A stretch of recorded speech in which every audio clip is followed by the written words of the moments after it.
Namaste.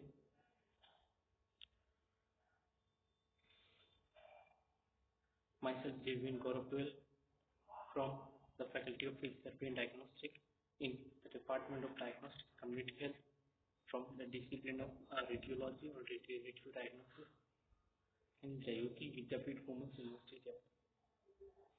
Today we are going to discuss about the thoracic spine APV or thoracic spine APV or thoracic spine AP view, anterior posterior view images the thoracic spine, which consists of 12 vertebrae. 12 vertebrae. 12 vertebrae.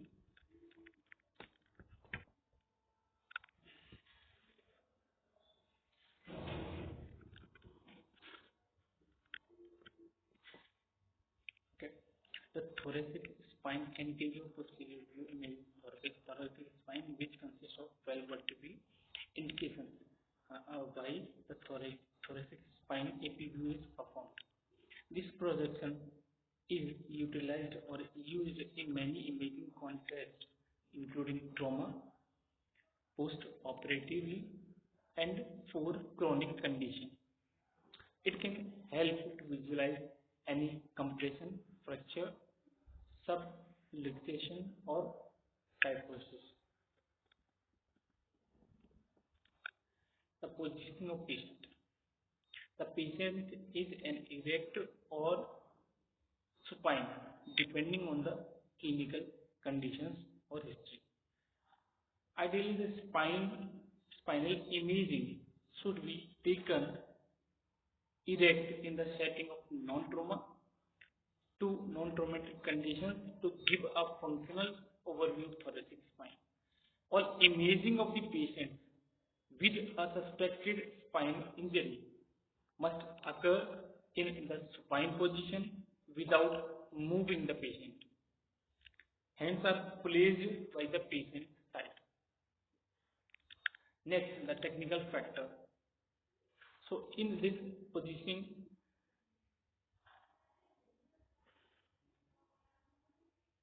arrested inspiration to push diaphragm downward over the upper lumbar vertebrae. Centering point, the level of T7 vertebrae at the middle sagittal plane. The central ray is perpendicular to the image receptor. Collimation. Superiorly to include the C7-T1 junction. Inferiorly to include the T12-L1 junction.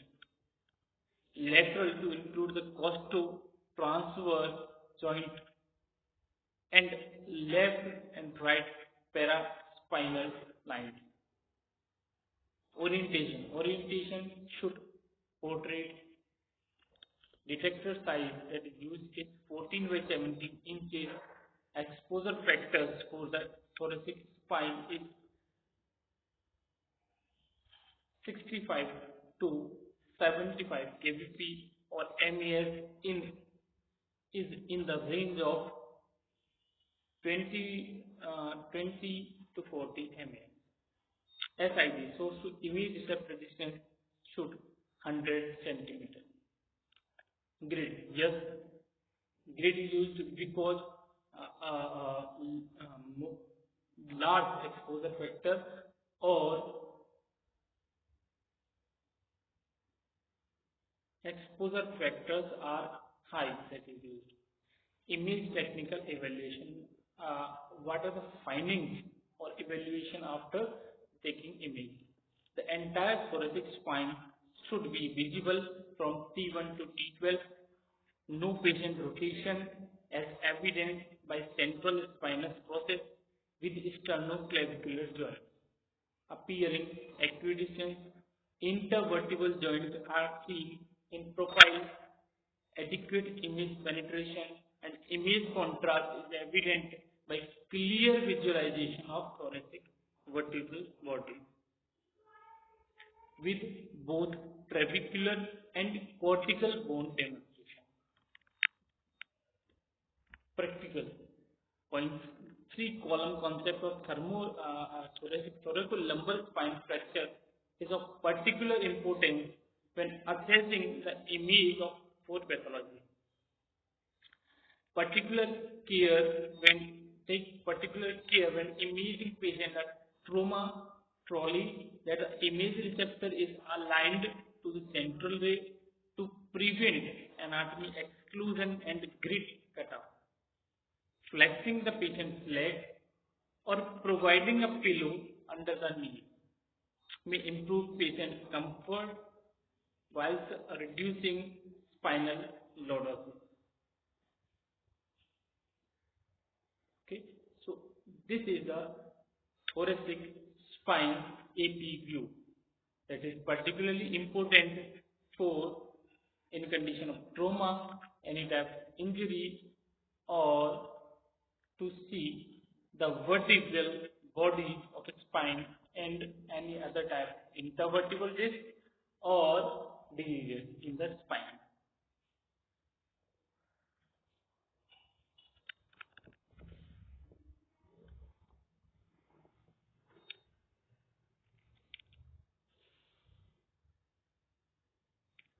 The next view is thoracic spine lateral view.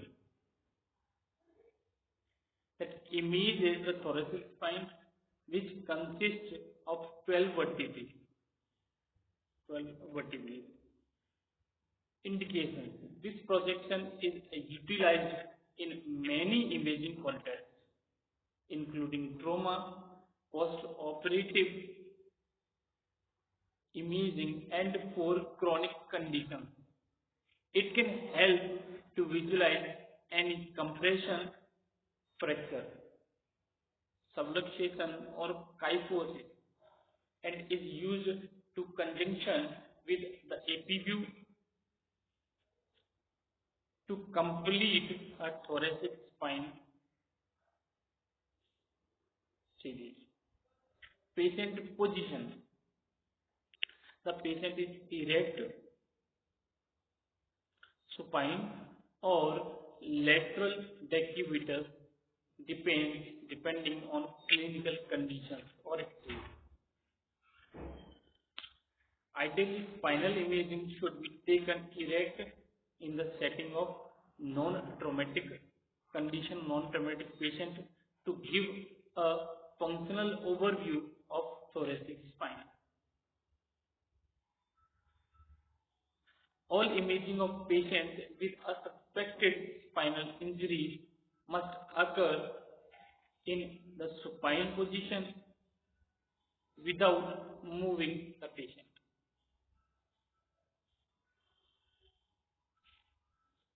The lateral projection requires the upper limbs to be removed from the path of the direct X-ray beam, minimizing the superimposition of proximal humeri over the thoracic vertebrae. In all variations of positioning and humeri are extended 90 degrees to the thorax with the elbow flexed so that the forearms are parallel to the thorax.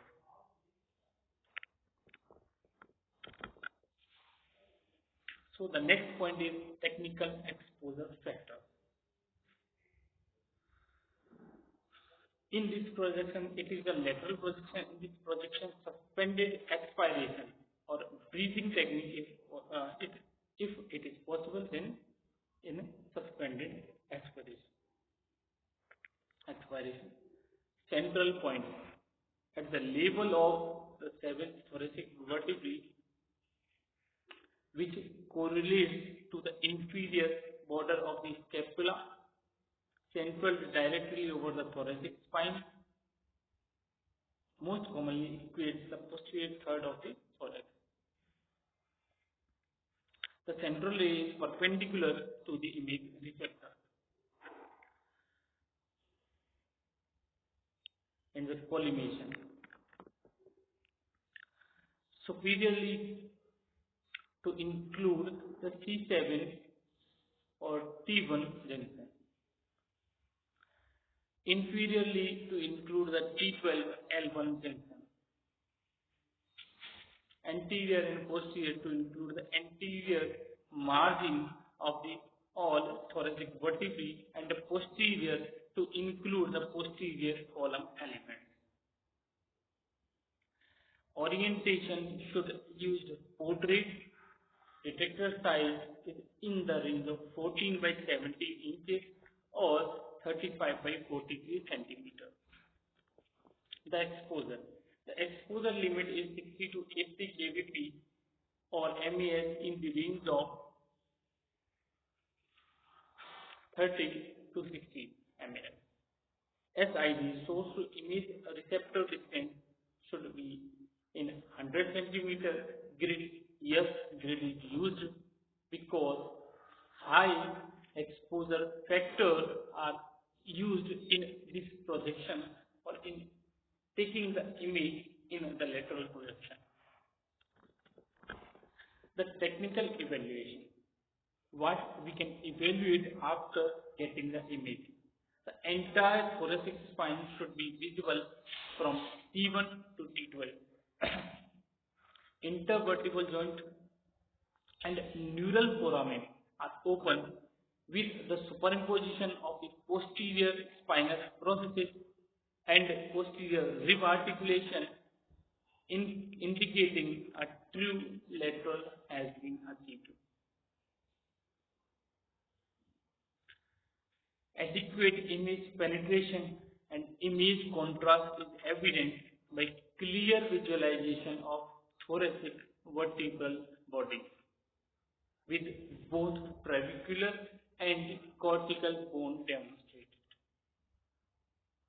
Visualization of the upper thoracic spine is often difficult given the patient thickness at this region. If clinical concern of injury in this area is strong, the cervical spine swimmer's lateral view is useful.